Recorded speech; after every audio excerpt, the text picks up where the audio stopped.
And a good hello to you. Thank you for joining us here at Coolest Life. My name is Tony, and we are here at Cross Church of Mount Dora, here in Mount Dora, Florida.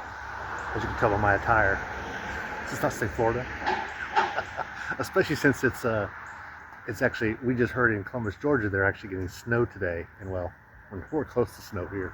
But we're going to go in here and take a look around, and we'll show you a little bit about the church, a little bit about the service. And maybe, if you're here in Mount Dora, you might consider coming to this church. Or maybe, which is actually my goal, is that maybe you'll hear a fresh word.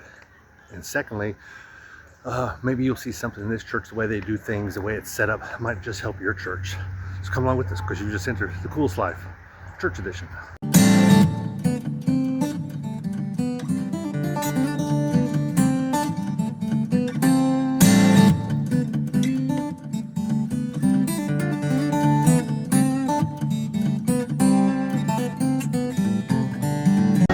So here's the entrance. Look, they just started with the music. And that's the entrance coming in. They got a nice coffee bar. They got donuts after church.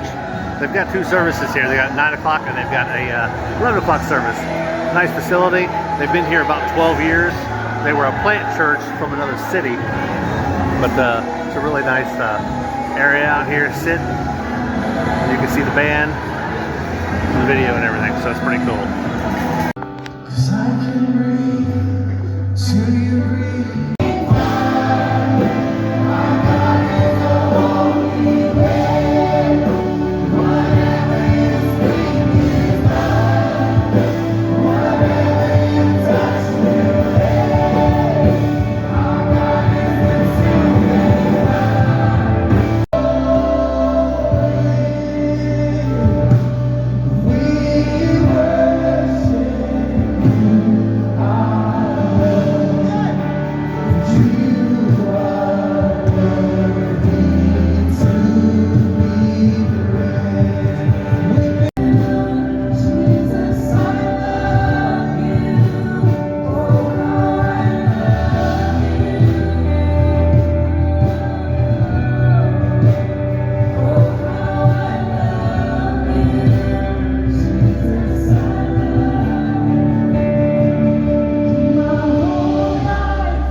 Needs to be done. And there's this remarkable moment where they lowering down this friend and they're trusting and they're believing that Jesus would heal this man.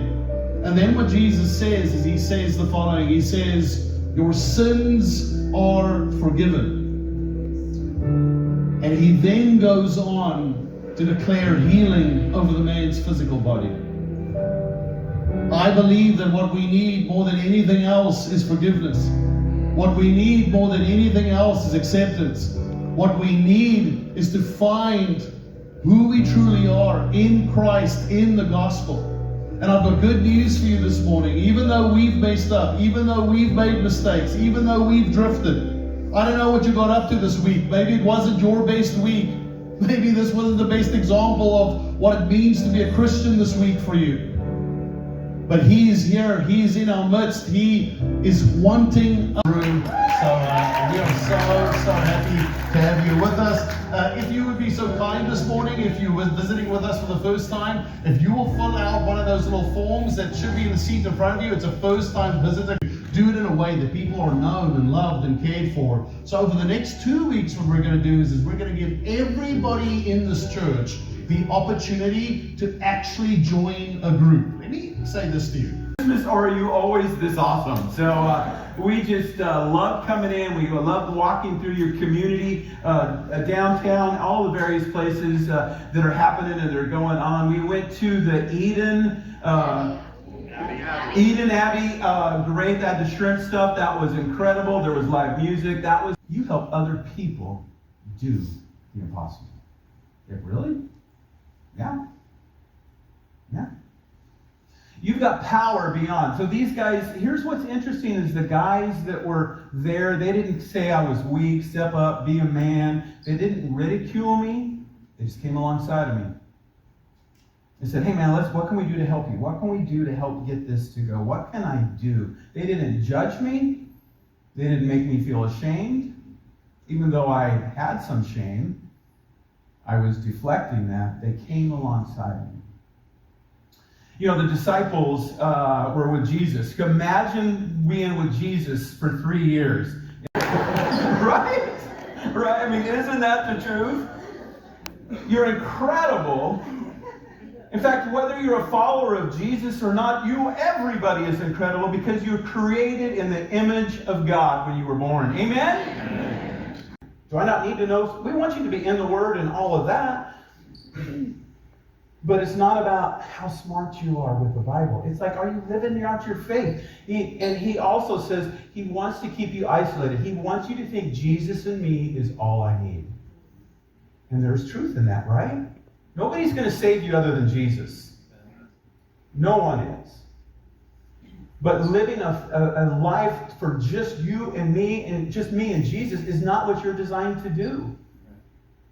We're created to live in community, to live it out. Here's what's interesting is I have, over my life, I've been following Jesus since I was a little guy. I've almost never seen anyone fall away because of bad theology, at least not start there.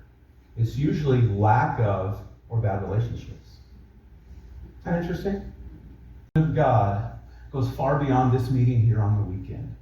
And it's going to look different, and you're going to do things you never thought you would do or could do. It's based on, so God will show up, and if you decide to connect, not just to hang out with friends, but I mean really say, hey, we're going to gather together on a regular basis. We're going to keep God's Word. That's our central piece.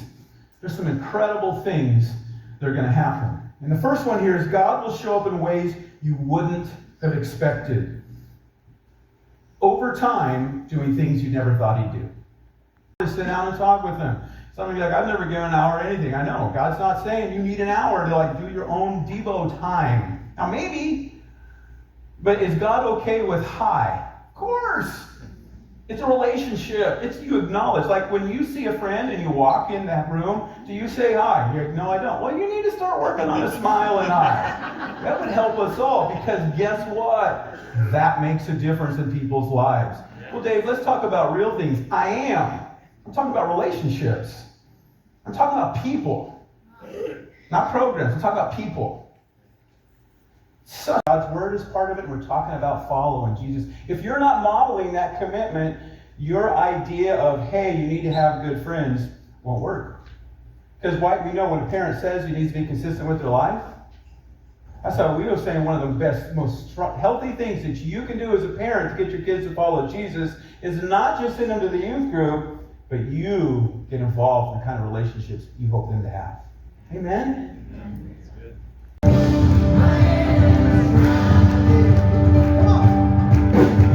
As long as I'm breathing, I've got a reason to praise the Lord. Oh, my soul, He will praise the Lord. Oh, my soul, I praise when I feel it. I praise when I don't. I praise when I know. Big crowd out here today. We're giving away mugs.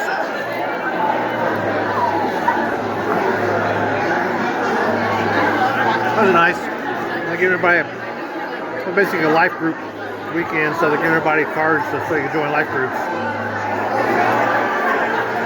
Or small groups, whatever your church calls them. But if your church doesn't have these, they really need to start a life group program. Well, I think that was a good experience. And my hair stayed together, so I could even do this. Except putting just enough gel on it. And I learned one thing about this doing videos. I should never walk out and go, get one of these. Right before I know good and well I'm going to do a video. But anyway, if you enjoyed our time here, got any problem coming back here? No, not really. Well, I like this church. I maybe like it a little better than the other church that we had here in town. Facilities and just, I don't know, just little things. Friendliness. I love to talk about the life groups, and if your church isn't doing a life group, you really need to consider getting a life group program in your church. Some people call them small groups, and there's other names for them, but they're not just activities, but they're actually getting together. Some are strictly Bible study, and some aren't. But anyway, if you're ever in the Mount Dora area and want to consider a church, consider this church. But we're gonna let you go. Be sure to like, subscribe, because we're gonna get back out here living The coolest life. church edition.